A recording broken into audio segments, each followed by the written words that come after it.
Ahora. Bueno, oficialmente les damos la más grata bienvenida a todos y a todas. Agradecemos al doctor González, director del Departamento de Estudios Hispánicos, que acaba de darnos la bienvenida, unas palabras de bienvenida. Antes de comenzar, quisiera recordarles que pusiéramos, ¿verdad?, todos los micrófonos en silencio para que no se afecte la grabación que vamos luego a estar compartiendo en la página de YouTube de la Facultad de Artes y Ciencias de la Universidad de Puerto Rico, recinto de Mayagüez.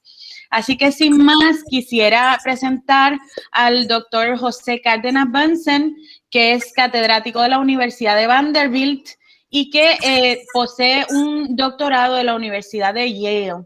Él es especialista, ¿verdad?, en archivos y en todo tipo de documentos, ¿verdad?, de la época colonial y ha trabajado incansablemente, especialmente, ¿verdad?, con esos archivos originales. Yo puedo comentarles, ¿verdad?, que el doctor Cárdenas Bunsen tiene a su haber, es autor del libro Escritura y Derecho Canónico, la obra de Fray Bartolomé de las Casas. Además de eso, ha estado trabajando en otra investigación que se titula La aparición de los libros plúmbeos y los modos de escribir, escribir la historia de Pedro de Castro al Inca Garcilaso de la Vega. También obtiene distintos artículos sobre Guamán Poma de Ayala, Bartolomé de las Casas, Blas Valera y Garcilaso Inca, que han aparecido en distintas revistas internacionales y de gran importancia. Así que para nosotros es un honor y un placer poder estar con él y compartir y escuchar, ¿verdad?, todo aquello que nos quiera presentar el doctor José Cárdenas Bunsen. Así que les dejo con el doctor con muchísima alegría y con muchísimo agradecimiento, ¿verdad?, por su presencia y sus palabras. Pues muchas gracias a todos ustedes. Yo quiero agradecerles sinceramente por la invitación que me extiende el Departamento de Estudios Hispánicos de la Universidad de Puerto Rico en su recinto de Mayagüez, especialmente al Comité de Promoción y Actividades Culturales que preside la doctora Ángela Valentín. Es un honor para mí dirigirme a un auditorio en Puerto Rico. Desde los inicios de mis estudios me he nutrido de los trabajos de sus intelectuales. En mi área de estudios quisiera destacar las investigaciones de la doctora Mercedes López Baralt, y a lo largo de mi vida profesional he tenido la suerte de contar con la amistad de compañeros de estudios y de colegas puertorriqueños, entre los cuales quisiera mencionar al doctor Melvin González Rivera, aquí presente, cuyo trabajo y compañerismo constituyen siempre un apoyo y una inspiración. Quisiera también, aunque no los conozca, agradecer y saludar a todos los y las estudiantes por su compañía esta mañana. Ellos serán, los que son hoy ahora estudiantes, serán mañana los profesores que continuarán esta tarea. A todos, muchas gracias. He escogido para esta ocasión el tema de los vínculos personales e intelectuales entre los cronistas de Indias y sus informantes indígenas, con el propósito de razonar las siguientes preguntas. ¿Cómo se reflejan los intereses de estos informantes indígenas en el cuerpo narrativo de las crónicas? ¿Qué implican estos reflejos para el proyecto de los cronistas? ¿Cómo se articula esta relación en el caso particular de los comentarios reales del Inca Garcilaso de la Vega? Estas preguntas me obligan a detenerme en un detalle inicial.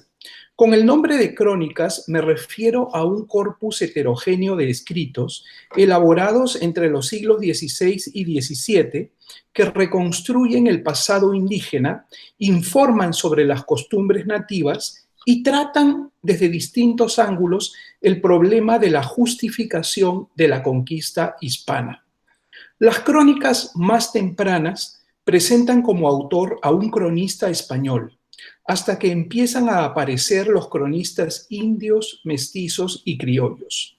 No obstante, antes de la emergencia de estos autores nativos, la mayoría de cronistas afirma basar sus versiones históricas en las informaciones que les proporcionan los indios. El rastreo del reflejo de estas informaciones es un terreno aún poco explorado. El caso de Luis Chalco Yupanqui y de su pariente Francisco Chalco Yupanqui permite aproximarse a la relación entre los cronistas, sus informantes y las aspiraciones de ambos. Sobre esta base, quisiera sostener que el contacto entre unos y otros, entre cronistas e informantes, produce efectivamente un reflejo en el texto, capaz de ser rastreado y que adquiere la forma de una alianza que resulta cercana o lejana en función de la mayor o menor coincidencia de los intereses del cronista y del informante. Al encarnar esta hipótesis en el caso de don Luis Chalco y su vínculo con el Inca Garcilaso, trataré de mostrar que el persistente interés de Luis Chalco y de su grupo familiar por asegurar el estatus de su ascendencia incaica se refleja en los comentarios en la concepción de una historia que busca demostrar la legitimidad de los incas y después del advenimiento de la llegada de la conquista, fundamenta la idea de su restitución. Esta restauración, no obstante, opera en el vacío dejado por la muerte de los herederos directos de los incas y se abre a favorecer las líneas transversales de su descendencia, creando así el espacio conceptual para las aspiraciones de individuos como don Luis Chalco Yupanqui, del propio Inca Garcilaso de la Vega y del resto de litigantes que reclamaban ser descendientes de los soberanos del Cusco. Para apreciar la dinámica de esta relación, he dividido esta exposición en dos partes. La primera visita las actuaciones de don Luis Chalco como informante y patrocinador de crónicas y litigante a distancia en la corte española por el reconocimiento de sus privilegios. Y la segunda parte estudia la presentación del tema de la legitimidad y la restitución incaica en los comentarios reales que cimentaron en el terreno histórico el camino para dar sentido al reclamo de la élite incaica. Este libro fue en realidad la culminación de los esfuerzos de individuos como don Luis Chalco, que se remontan por lo menos a 3 décadas atrás, como paso a demostrar a continuación. Primera parte, don Luis Chalco Yupanqui. La vida de don Luis Chalco Yupanqui transcurrió verdaderamente en un pachacuti, para utilizar la noción andina referente a las crisis que marcan las rupturas del orden social. Don Luis Chalco perteneció a la primera generación de nativos nacidos después de la conquista. Sus actuaciones relacionadas con la escritura de la historia incaica no son ajenas al esfuerzo colectivo de todos los descendientes de los incas por insertarse en el nuevo orden colonial. En los años de 1544 y 1545, algunos descendientes de Huáscar y Huayna Cápac, los últimos incas, habían conseguido de Carlos V una legitimación que les otorgaba el estatus de hijos legítimos de estos reyes y les concedía los privilegios que la nobleza española gozaba. Es decir, los exceptuaba del pago de impuestos y de la presentación de servicios personales, los admitía a todos los cargos y oficios dependientes de la corona y les otorgaba licencia para usar escudos y armas de ornato y protección.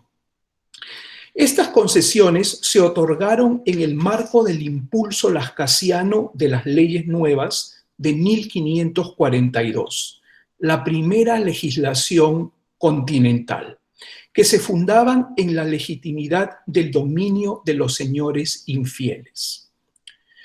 No obstante, tras la muerte de las casas, el fin del reinado de Carlos V y el ascenso de Felipe II, se dio una reacción contraria a esta política imperial.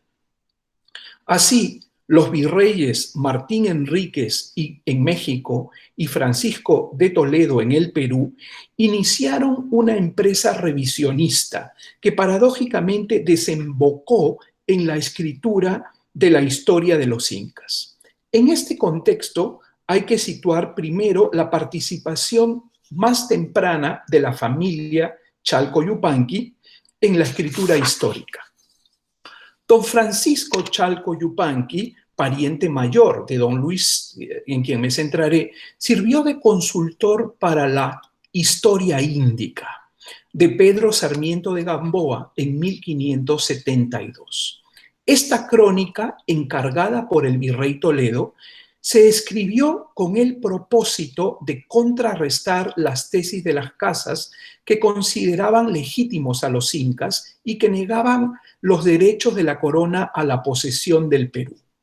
Sarmiento refutó esta tesis con una versión histórica que mostraba que los incas carecían de sucesión ordenada, que habían asentado su poder por la fuerza y que eran simplemente tiranos. Sarmiento declaró que basaba su historia en las informaciones proporcionadas por los ancianos indígenas de mayor crédito, entre los cuales figuraba don Francisco Chalco Yupanqui.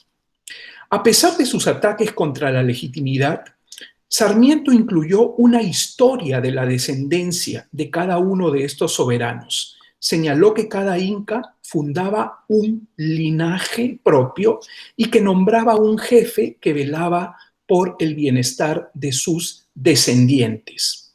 Después de 12 incas quedaban 12 linajes. La alianza entre el cronista Sarmiento y sus informantes era, desde un punto de vista textual, muy precaria. Por un lado, la historia índica negaba las pretensiones a las que la élite podía aspirar a un regreso al orden político incaico y otorgaba una legitimidad absoluta a la corona española.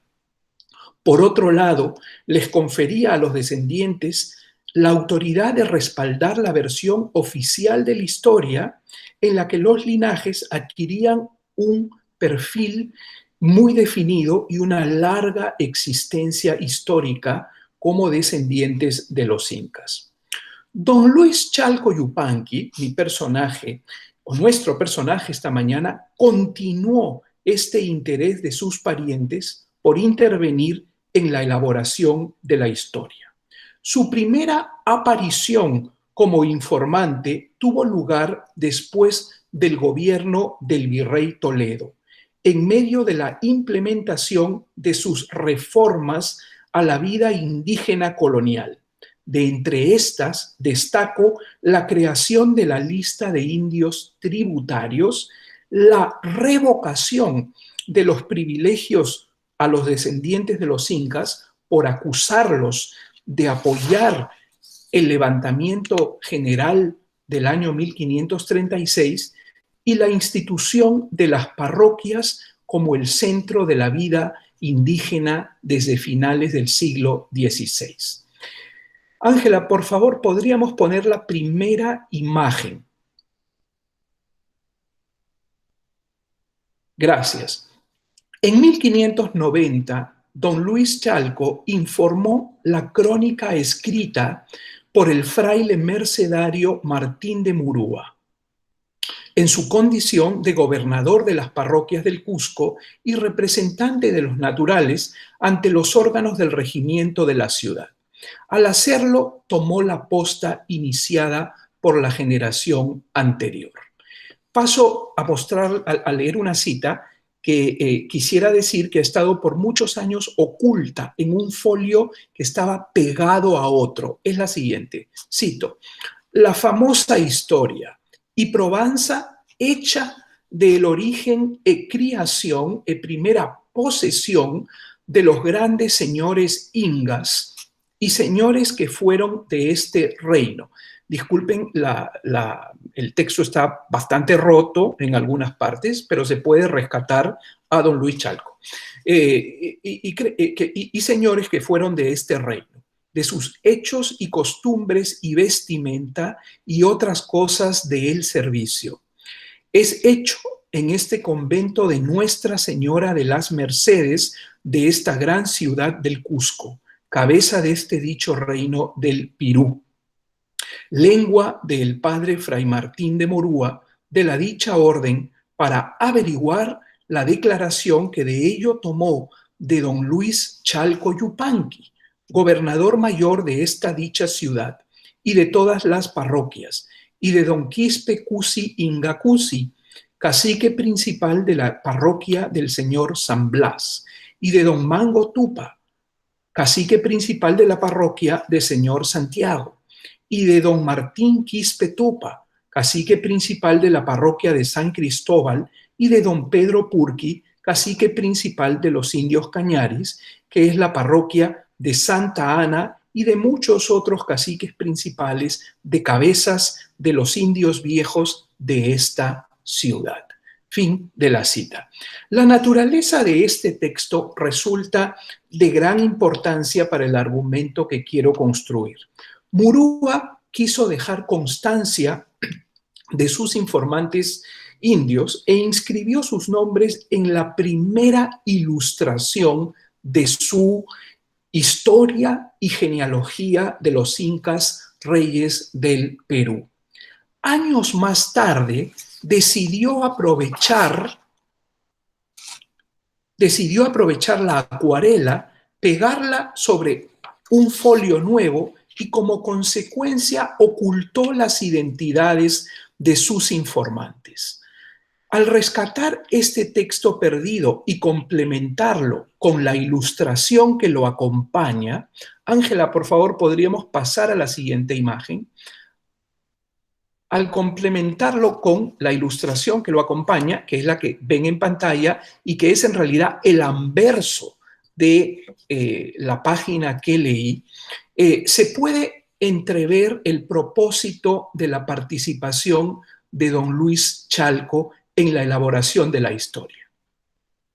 La acuarela representa a un inca que está en la parte inferior de la acuarela, como lo pueden ver. Representa a un inca en medio de un bosque de árboles y rodeado de animales a los que se dispone a cazar con una honda. Esta imagen reviste un interés central para acercarnos a las ideas o a las pretensiones de los informantes indios en su colaboración con Martín de Murúa.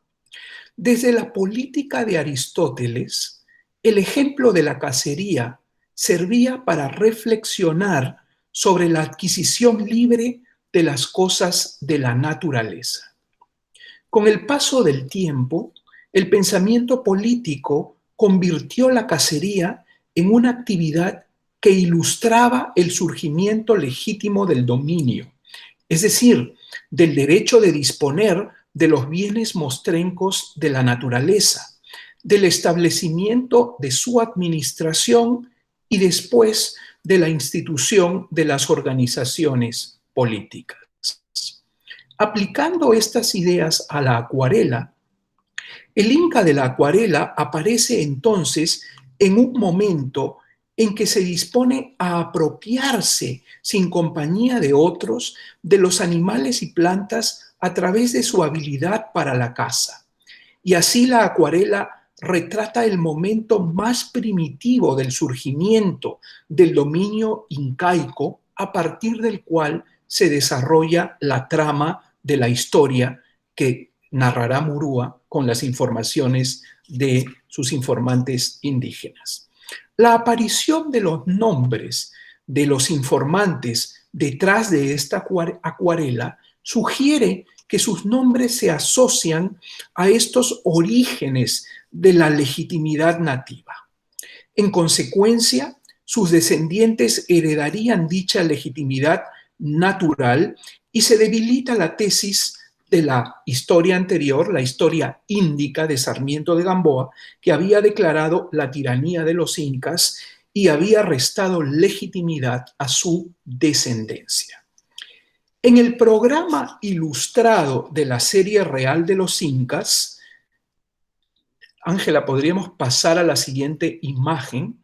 En el programa ilustrado de la serie real de los incas, parece inscribirse la tesis de la legitimidad que persiguen defender los descendientes.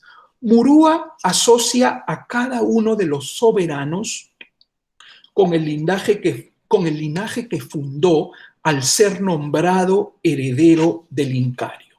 Aquí tienen, por ejemplo, al primer inca Manco Cápac en la ilustración de Murúa y si ustedes miran la ilustración tiene escritura, pero la principal al lado de la cabeza del inca pone Manco Cápac Chima Panaca Ayllu, es decir, Manco Cápac, como decir, fundador del linaje de la descendencia llamada Chima Panaca. ¿Podrías pasar a la siguiente, por favor, Ángela? Se repite en el siguiente inca, Sinchi Roca Raura Panaca, Sinchi Roca, fundador del linaje Raura. ¿Podrías pasar al siguiente, por favor, Ángela? Huiracocha Inga VIII, con un número, lo pone Murúa, fundador del Sucsupanaca. Esta es el linaje, la familia a la que pertenecía don Luis Chalco, la del Inca Huiracocha. ¿Podríamos pasar al siguiente, por favor? Un último ejemplo. Itopa Inca Yupanqui, el linaje al que pertenecía por su madre el Inca Garcilaso, fundador del linaje llamado Cápac Ayllu. En las crónicas se emplea la palabra panaca para referirse al linaje que agrupaba a los descendientes de cada inca con exclusión del heredero, quien debía fundar su propia panaca. A don Luis Chalco le corresponde el Ayllu o panaca conformada por los descendientes del Inca Huiracocha, que se llama Sucsupanaca Ayllu, nombre que coincide con el que le otorgó Sarmiento de Gamboa en 1572. Las acuarelas parecen erigirse en argumentos visuales en favor de la continuidad y de la legitimidad de la sucesión incaica. Pero en el texto escrito, el texto verbal de Martín de Murúa, no hay tanta claridad sobre el asunto y su defensa de la legitimidad incaica no resulta suficiente. Felipe Guamán Poma de Ayala, que fue otro dibujante en este manuscrito de Murúa, no en las imágenes de los incas, pero en otras, criticó precisamente este aspecto de la obra de Murúa. Ángela, ¿podríamos pasar al siguiente slide, por favor? Cito a Guamán Poma. Y escribió otro libro Fray Martín de Murúa, de la Orden de Nuestra Señora de las Mercedes de Redención de Cautivos. Escribió de la historia de los ingas. Comenzó a escribir y no acabó. Para mejor decir, ni comenzó ni acabó, porque no declara de dónde procedió el inga, ni de cómo, ni de qué manera, ni por dónde, ni declara si le venía el derecho y de cómo acabó todo su linaje. Ni escribió de los reyes antiguos, ni de los señores grandes, ni de otras cosas, sino todo contra indios gentiles y de sus retos y de sus erróneas. Fin de la cita. La alianza entre el cronista Murúa y sus informantes dista entonces de ser completa. El texto visual se inclina por una visión favorable a la legitimidad versus la falta de discusión del tema o su cuestionamiento por razones religiosas en el texto verbal.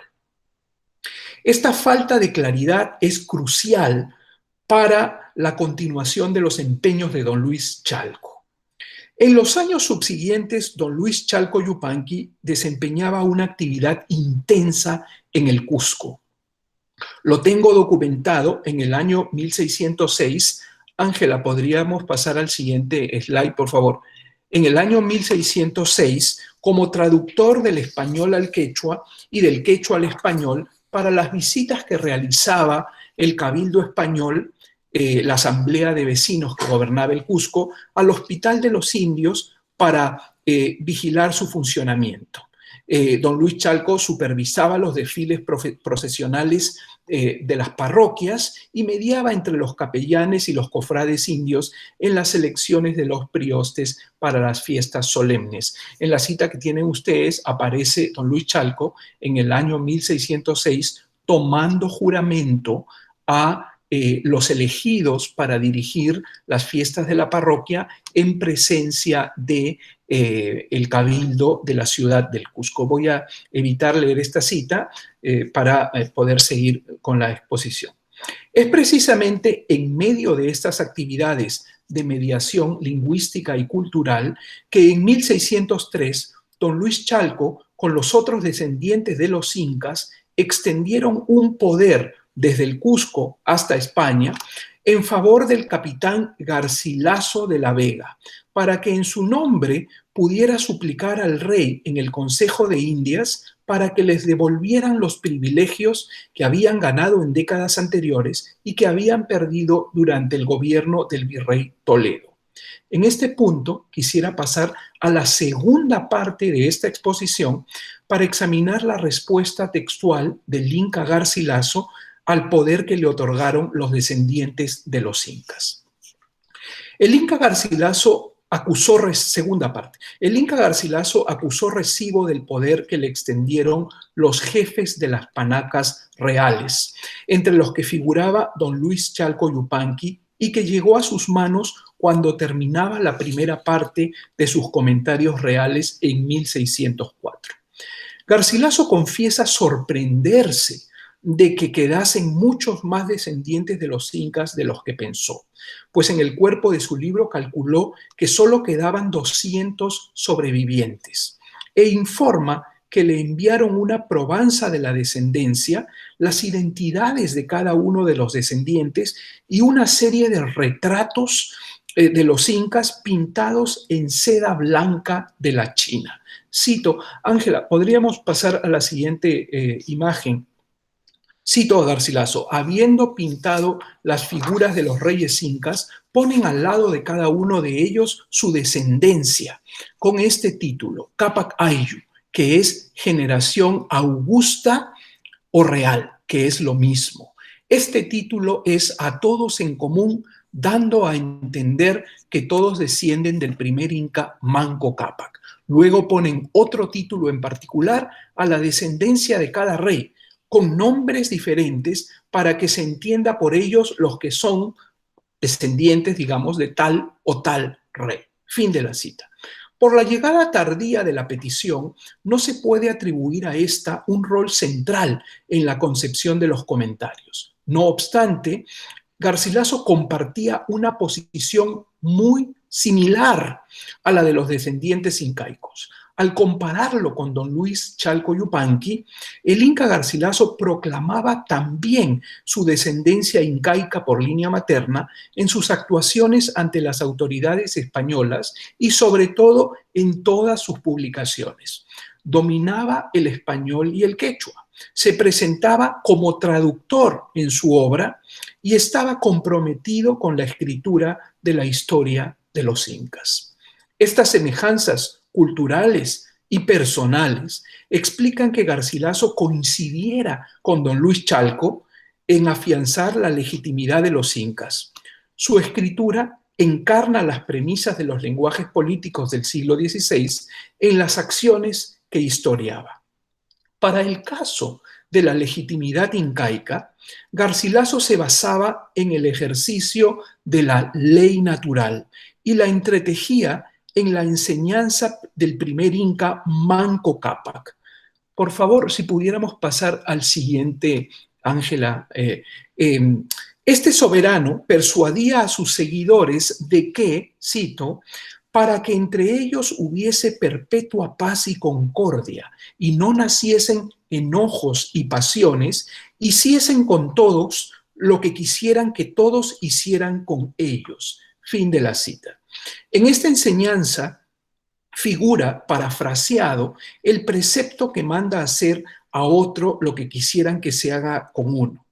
En el derecho de la temprana modernidad, este precepto era una de las definiciones de la ley natural, la única que la presenta como un precepto moral y no como un conjunto de acciones copiadas de la naturaleza. Al hacerlo, el Inca Garcilaso abría el espacio para concebir las acciones y prácticas incaicas como cristalizaciones externas informadas por una voluntad interior de proceder de acuerdo con esta enseñanza. Proyectada en el tiempo, esta interiorizada ley natural validaba el dominio de los incas y su señorío sobre el orden político que habían establecido casi siempre a partir del consentimiento de sus súbditos y en escasas ocasiones a partir de enfrentamientos militares que se empleaban como último recurso con la intención de instaurar la paz y configurados siempre con las premisas de la guerra justa. De estos principios se desprende que al narrar los momentos iniciales de la época colonial, los sucesores de los incas se mostraran muy conscientes de la legitimidad de su señorío y de su derecho al traspaso de este dominio según los patrones dinásticos que se delinean en los comentarios reales y que establecían la herencia por línea recta de varón. Permítanme reiterar aquí que la petición de los descendientes de incaicos, firmada entre otros por don Luis Chalco, había sido consecuencia de la revocación de sus privilegios por su presunta participación en la revuelta general de los indios. Garcilaso narraba tal evento en la segunda parte de los comentarios reales. Si en la primera parte la historia incaica estaba levantada sobre la base del criterio de su legitimidad, en la segunda domina el motivo de la restitución. La restitución se concebía como un acto de la justicia que restauraba un estado original injustamente quebrantado. Su premisa fundamental era que dicha situación dañada había sido legítima, que los afectados tenían derecho a que se les reparase el daño y que el acto reparativo debía ser de un signo inverso y proporcional al daño, al hecho que había malogrado el orden de la justicia. Para abordar el asunto, Garcilaso descartó que la conquista pudiese ser considerada una guerra justa. Como sabemos, Garcilaso fundaba la novedad de su libro en su habilidad de comprender el quechua y de corregir las versiones de la historia escritas por cronistas españoles. Su bilingüismo alcanza su ápice político en el diálogo entre Vicente Valverde y el Inca Atahualpa en el momento inicial de la conquista, cuando se debía leer el requerimiento, pedir el consentimiento del soberano nativo para permitir la predicación cristiana patrocinada por el rey de España o iniciar en su defecto un ataque militar. Este diálogo aparece en los comentarios empañado por la mala traducción y la falta de correspondencia de los términos jurídicos entre las dos lenguas, según anota Garcilaso. En el derecho de los acuerdos y contratos que complementan la teoría de la restitución, este obstáculo idiomático impedía que la posterior conquista militar tuviera algún viso de legitimidad. Garcilaso afirma que tras el magnicidio de Atahualpa a manos de los españoles y de su hermano Huáscar a manos de los seguidores de Atahualpa, los indios quedaron, cito, como ovejas sin pastor, y por ende sin un señor que ejerciera el deber de defenderlos. Ante ese vacío, los sucesores directos de los incas aparecen en los comentarios reclamando repetidamente el imperio que se les debe por las reglas sucesorias y adoptan invariablemente el lenguaje y las premisas de la restitución. La restitución, como requisito de la justicia, articula sus expectativas y adquiere una dimensión colectiva que emerge primero en el Tratado de Paz que celebró el general Tito Atauchi con el capitán español Francisco de Chávez, cuyas cláusulas proponían la adjudicación del imperio incaico a Manco Inca por ser el heredero legítimo ante la muerte de sus hermanos. Ante su incumplimiento, la élite militar nativa decidió restituir el señorío en la persona de Manco para unificar a la población y expulsar a los españoles. ¿Podríamos pasar a la siguiente imagen, por favor? Con este respaldo, Manco Inca decidió pedir la restitución primero pacíficamente. Sus acciones apelaban a dos premisas de la teoría de la restitución. Contaba con el consentimiento de su pueblo y contaba con el hecho de que la restitución era obligatoria si existía alguien a quien hacerla legítimamente para recomponer el equilibrio roto. Vale decir, ante el vacío dejado por la muerte de Huáscar y de Atahualpa, Manco Inca se convertía en el beneficiario de una restitución que resultaría equivalente al señorío perdido de sus ascendientes.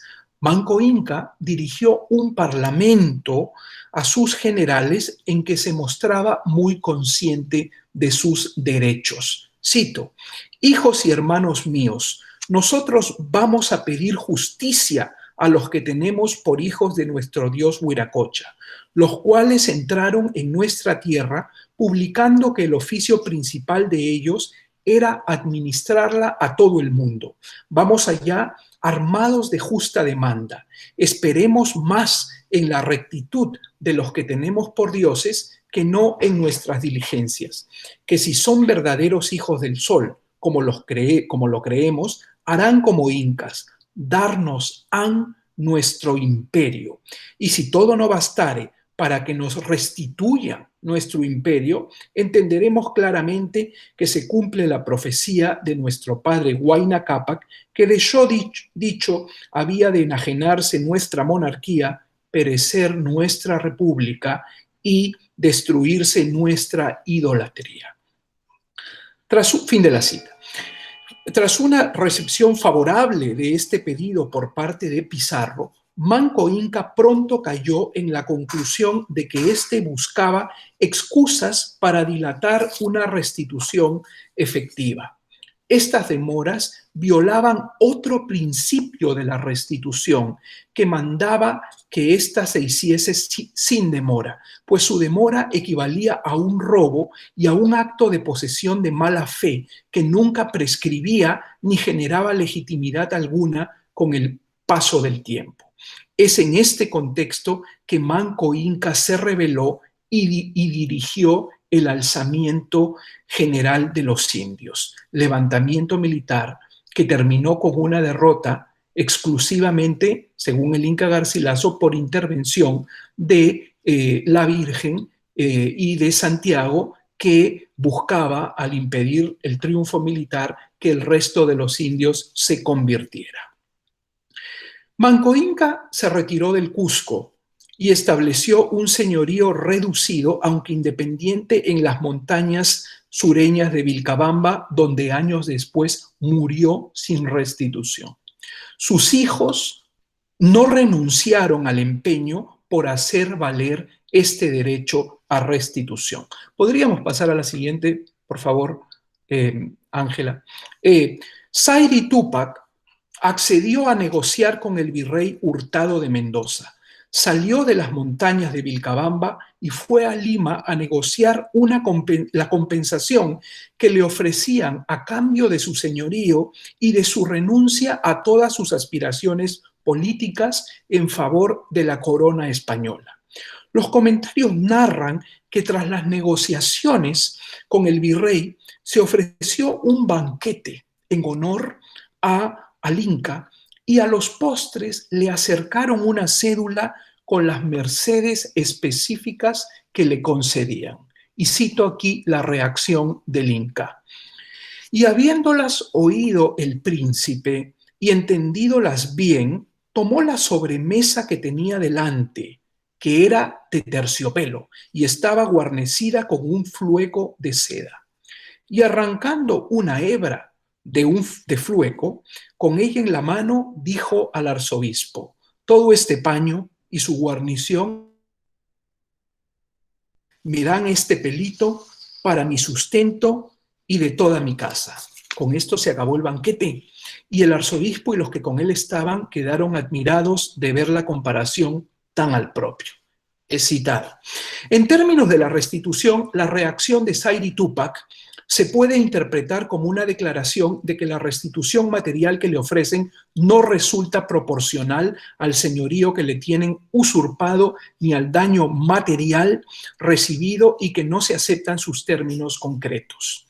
El siguiente heredero del Incario, Ángela, ¿podríamos pasar a la siguiente imagen, por favor?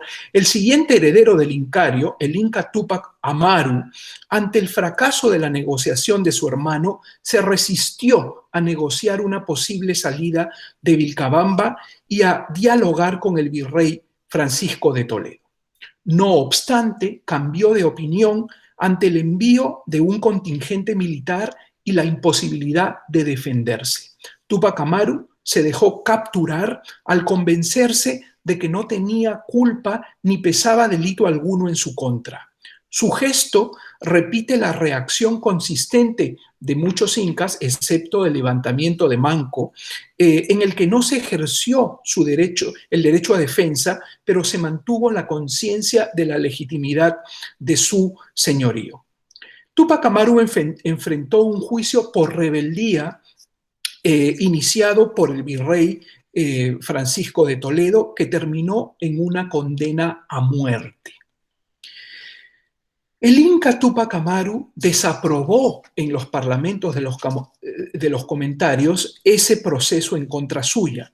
Subrayó lo absurdo de acusarlo de rebelión por ser él el gobernante natural de la tierra y apeló la sentencia de muerte sosteniendo lo siguiente, cito aquí el último texto: no se contentaba el virrey de gozar de su imperio y ser, y ser señor de él, pues le bastaba, sino que ahora le quisiese quitar la vida, tan sin culpa como él se hallaba, con lo cual dijo que recibiría la muerte contento y consolado, pues se la daban en lugar de la restitución que de su imperio le debían.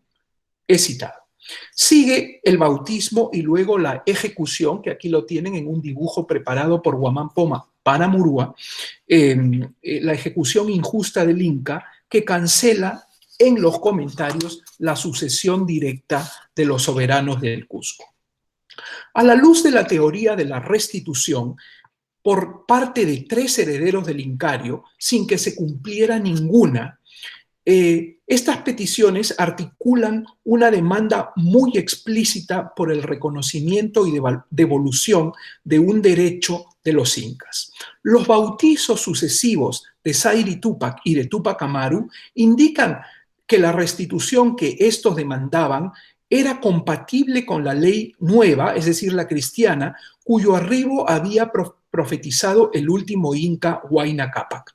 Además, tal restitución era independiente de la conversión religiosa del Inca, que no anulaba ni transfería el señorío incaico del rey de España. A la luz de estas peticiones, se desprende que el señorío del rey español sobre el Perú se encontraba en una situación simplemente de facto. a la que le faltaba el consentimiento del titular legítimo y de su pueblo para alcanzar su legitimidad final. En este sentido, la segunda parte de los comentarios reales queda inconclusa en cuanto al perfeccionamiento de la legitimidad española. Solo puede considerarse interrumpida por la muerte del último descendiente por línea recta de varón. Pero este regicidio que ven en pantalla precisamente abre las puertas a otras formas de restitución en esta historia de final abierto. No es nada casual que el capítulo final de todos los comentarios reales, escrito en 1612 y publicado póstumamente en 1616, celebre el valor de instrumento probatorio que la primera parte de la obra, ya publicada entonces, cumple en el pedido de restitución patrimonial de la mestiza Ana María de Loyola, nieta de Sayri Túpac y bisnieta de Manco Inca y tataranieta del último Inca, Huayna Cápac. Tampoco es accidental que en el párrafo final de ese capítulo final aluda Garcilaso al estado de la petición de los descendientes de los incas iniciada en 1603 y firmada por don Luis Chalco Yupanqui. Garcilaso escribía entonces en 1603 que los sucesores habían elevado su petición, cito, con gran confianza, y así lo creemos todos, que sabiendo la su majestad católica los mandará remediar, fin de la cita, de los abusos que reciben y de la pobreza en que han caído. Garcilaso acudía al lenguaje de la restitución para reparar la pérdida del antiguo estatus por el advenimiento de un nuevo orden político y mediante un remedio que devolviera el antiguo privilegio de estar exceptuados de tributos y trabajos. La muerte de los últimos herederos de los incas hizo posible una restitución dirigida a sus descendientes transversales, que descansa en el principio que el acto reparativo que restablece la injuria perpetrada con un acto equivalente y en favor de la víctima, en caso de la ausencia de ésta, debe pasar esa restitución a sus familiares más cercanos y en el caso de la falta de estos, a los más próximos, en una cadena que debía terminar en una restitución simplemente a las comunidades en el caso de que no hubiera ya ningún descendiente que sobreviviera a los incas. Garcilaso en su libro identificó a los grupos descendientes y terminó su obra denunciando que la petición aún esperaba una resolución en la corte y que a pesar de haber querido ir personalmente a impulsar el caso, como se lo pedían, prefirió servirlos con la escritura de su historia. En sus páginas, los reclamos de los incas por la restitución de su señorío y la falta de respuesta de la corona militan en favor de una reparación a la que aspiraban los compañeros de don Luis Chalco Yupanqui. La alianza entre estos y el inca Garcilaso encarna curiosamente en el carácter inconcluso del acto obligatorio de restitución. Fuera del libro, el caso de los descendientes incaicos posiblemente animó al propio Garcilaso a solicitar la restitución del patrimonio de su madre, nacida en la panaca de Túpac Inca Yupanqui. Apenas firmó el contrato para la publicación del libro, empoderó al mismo representante de los descendientes indígenas, el mestizo Alonso Márquez de Figueroa, para solicitar en su nombre la restitución materna, que como en el caso de los otros descendientes quedó inconclusa en vida del Inca Garcilaso, pero cuyo sustento argumental quedó perennizado en las páginas de los comentarios reales. Muchas gracias.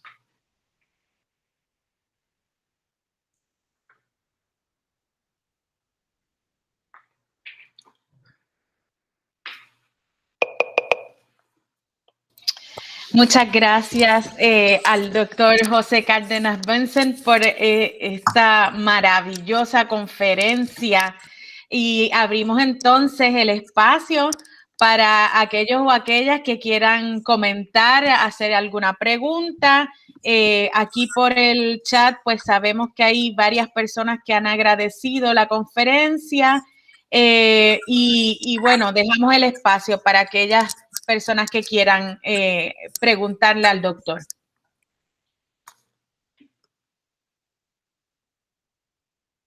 Ángela, mientras rompemos el hielo, yo tenía un poco de temor de que no se escuchara. ¿Me puedes confirmar si se escuchó? Sí, se escuchó perfectamente. Perfectamente. Sí, todo muy bien.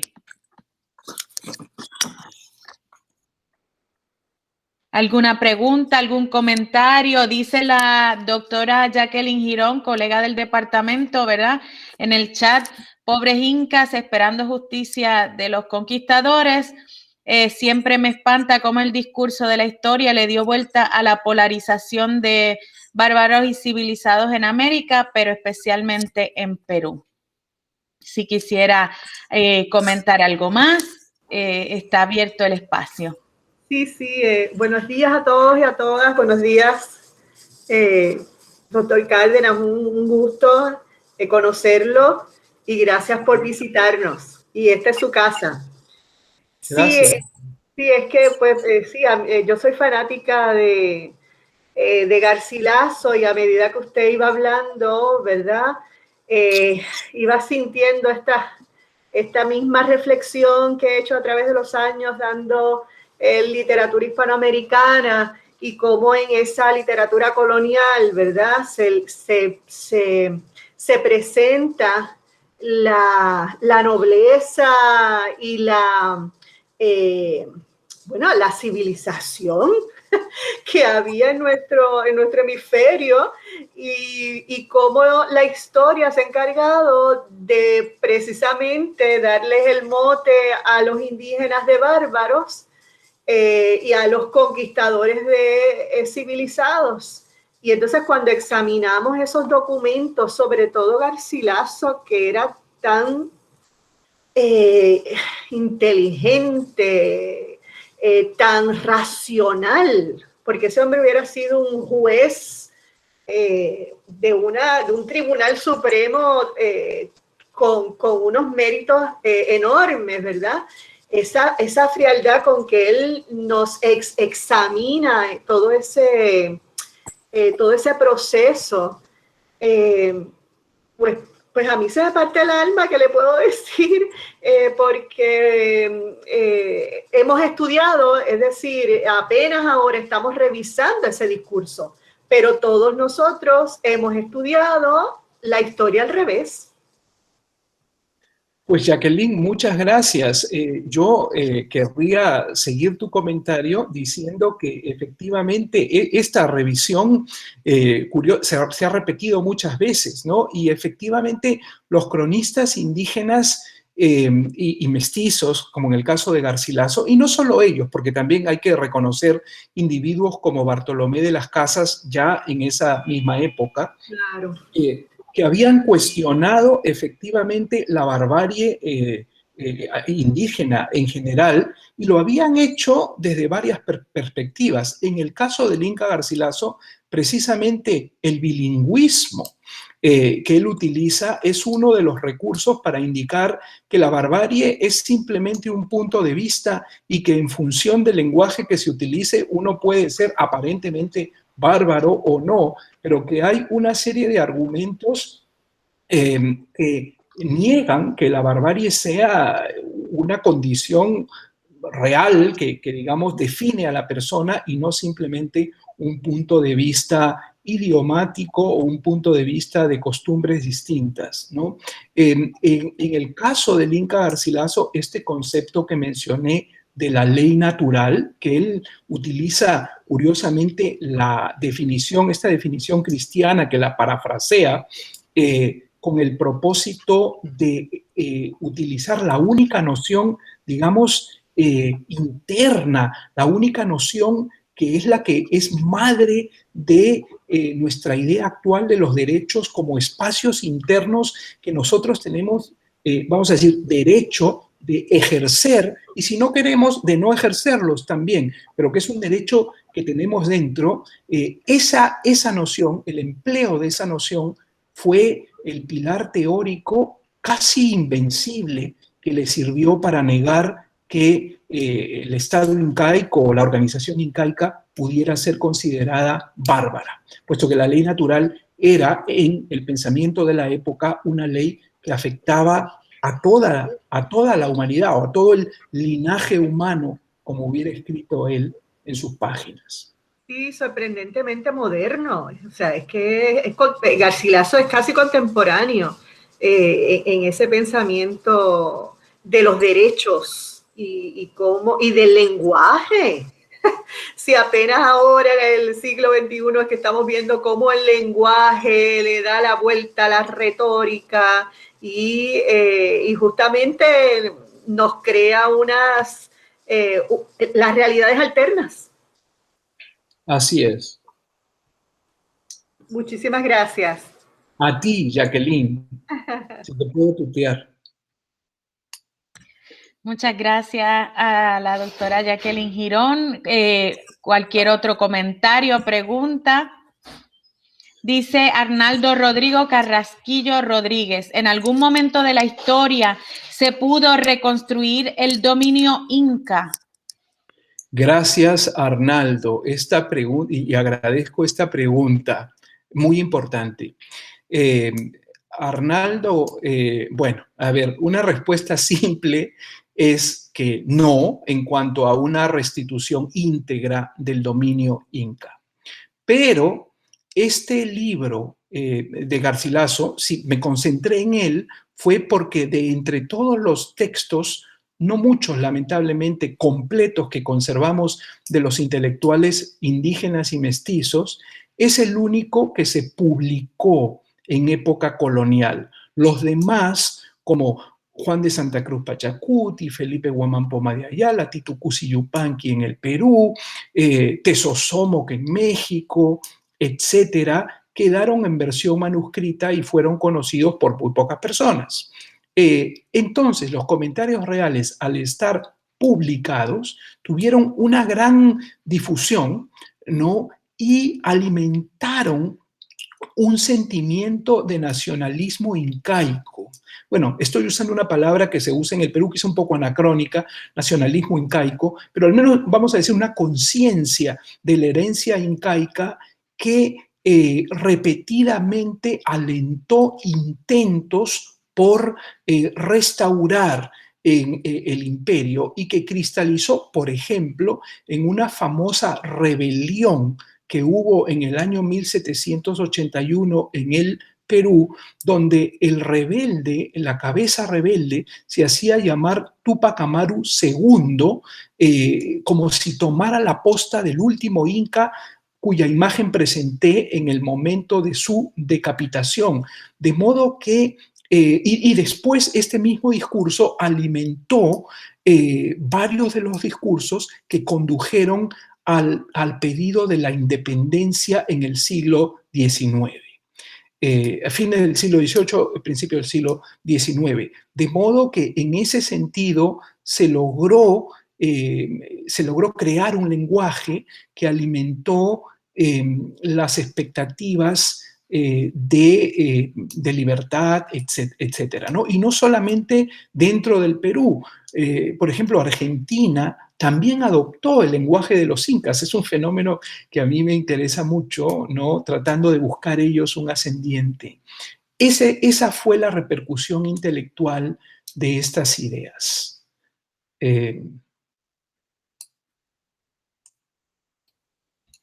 Muchas gracias. Olvidé el nombre del profesor Carrasquillo. Arnaldo. Arnaldo. Ese sería el comentario. Gracias, Arnaldo. ¿Algún otro comentario, pregunta?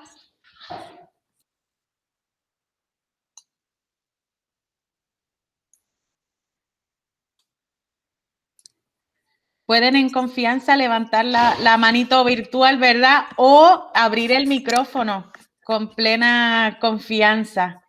Por favor.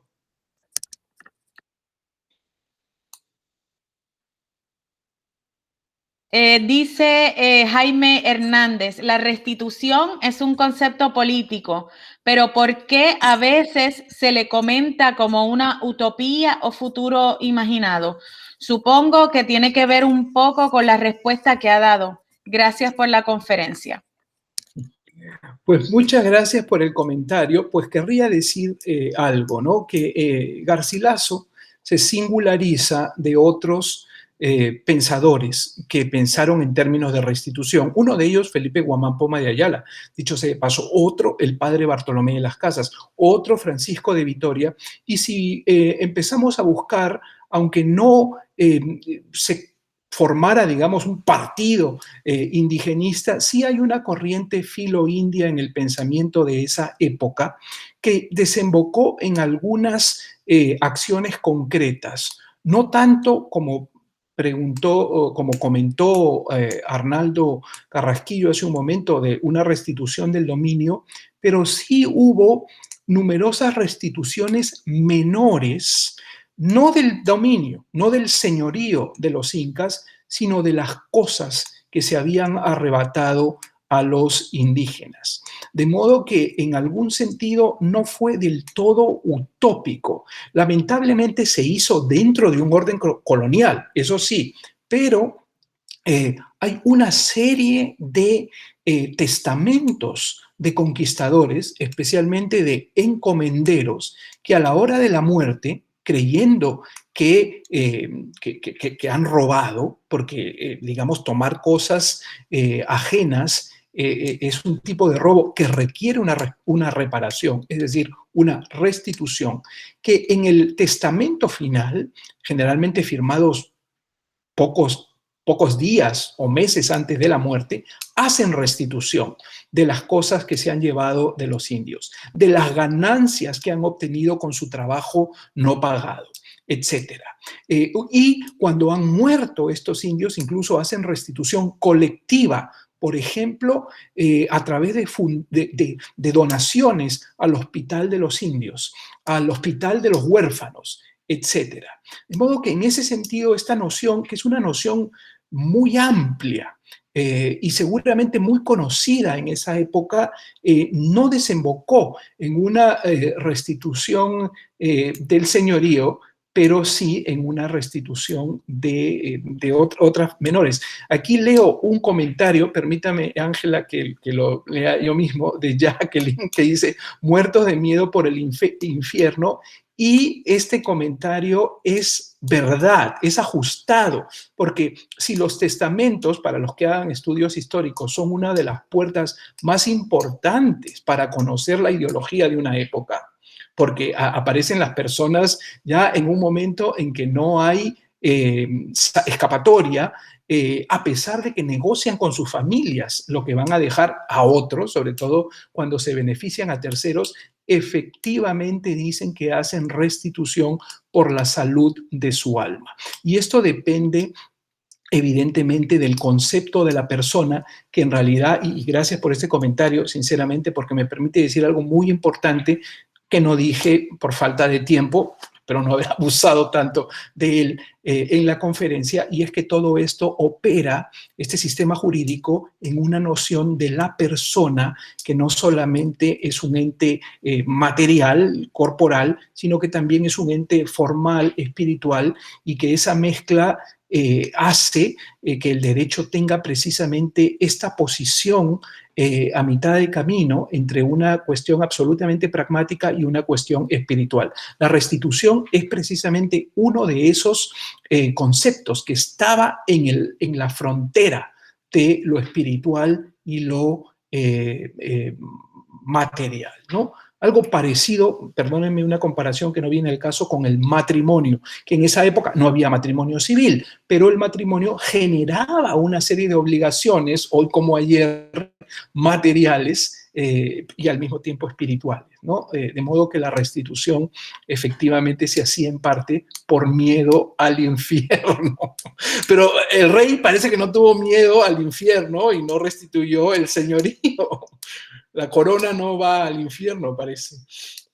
Ellos se sienten con la garantía de ser hijos de Dios.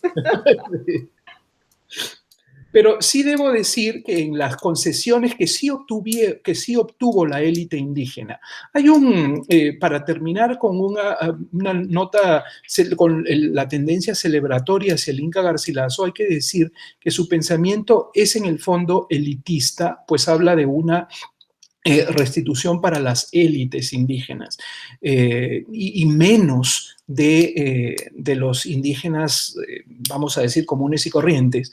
Y entonces, al hacerlo, se restringe a este campo y los indígenas de la élite sí consiguieron algunas restituciones menores. Se les permitió, por ejemplo, exceptuar, bueno, ellos peleaban porque les devuelvan el derecho a que no pagaran impuestos, a que no se les pidiera servicios personales, a que pudieran portar armas, a que pudieran tener escudos, y muchos lo lograron.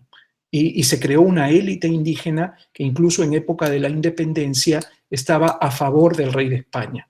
La independencia peruana acabó con ese grupo de personas, les expropió sus propiedades. Al hacerlo, creían crear una república y al mismo tiempo acabaron con un grupo sociocultural que había existido desde la época que estamos hablando, que era esta élite incaica que había aceptado negociar con el poder colonial.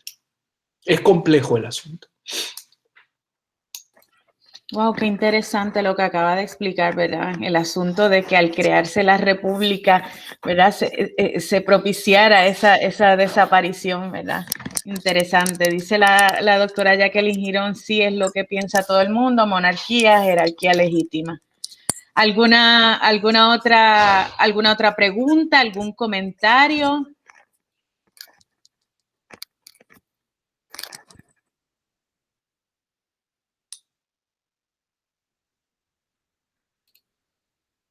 Bueno, pues hasta ahora no veo más ningún otro comentario, ninguna otra pregunta. Pues quisiera dejar al doctor Melvin González, ¿verdad? Para que entonces pueda darnos unas palabras para cerrar la actividad y también para despedirnos de los asistentes y del doctor Cárdenas Benson. Bueno, en mi caso estoy más que agradecido, ¿verdad, Pepe, por esta extraordinaria charla que nos has dado, y estimo que también por los comentarios que han habido, los participantes también estiman, ¿no?, la importancia de la aportación de tus estudios, ¿no?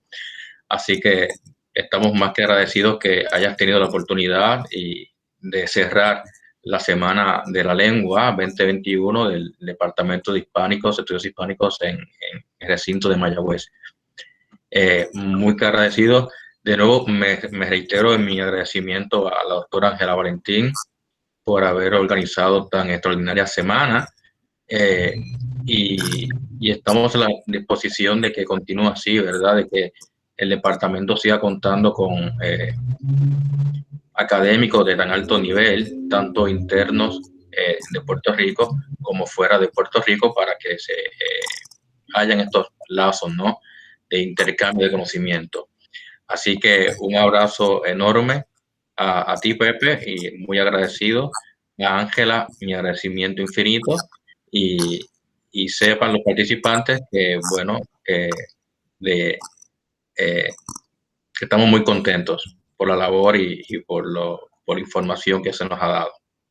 Entonces, voy a dejarte a ti, Ángela, que antes que el doctor Cárdenas Bunsen lo interrumpo brevemente, voy a dejar que tú cierres, porque Ángela, porque fuiste la gestora, y pues creo que debes cerrar tú la Semana de la Lengua. Bueno, pues muchas gracias, doctor González.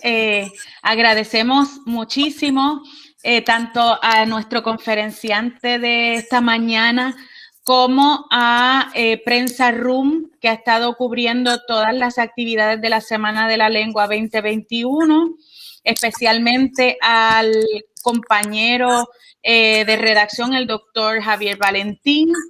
Queremos recordarles que todas las conferencias de esta Semana de la Lengua van a estar colgadas en la página de YouTube, ¿verdad? De la Facultad de Artes y Ciencias, o sea que van a poder accederlas posteriormente para futuras referencias. Y bueno, pues nada, agradecerles a todos y a todas su presencia, sus comentarios, su atención. Yo también coincido con el doctor González, esta conferencia ha sido magistral, me parece maravillosa la información, los visuales y todo el cariño que tengo, ¿verdad?, para nuestros hermanos y hermanas peruanas, que de verdad que siento una ligación muy estrecha. Hoy pues me siento bien contenta de haber podido escuchar esta charla. Así que gracias a todos y a todas, dice el señor Arnaldo Rodrigo Carrasquillo, excelente presentación, buscaré información de Tupac Amaru II, me encantaron las respuestas. Así que bueno, muchas gracias, esperando, ¿verdad?, que el próximo año podamos reencontrarnos en las actividades de la Semana de la Lengua del Departamento de Estudios Hispánicos de la Universidad de Puerto Rico, recinto de Mayagüez. Así que muy buenas tardes a todos y a todas. Muchas gracias. Pues gracias también a todos y a todas. Muy bien. Nos vemos. Gracias.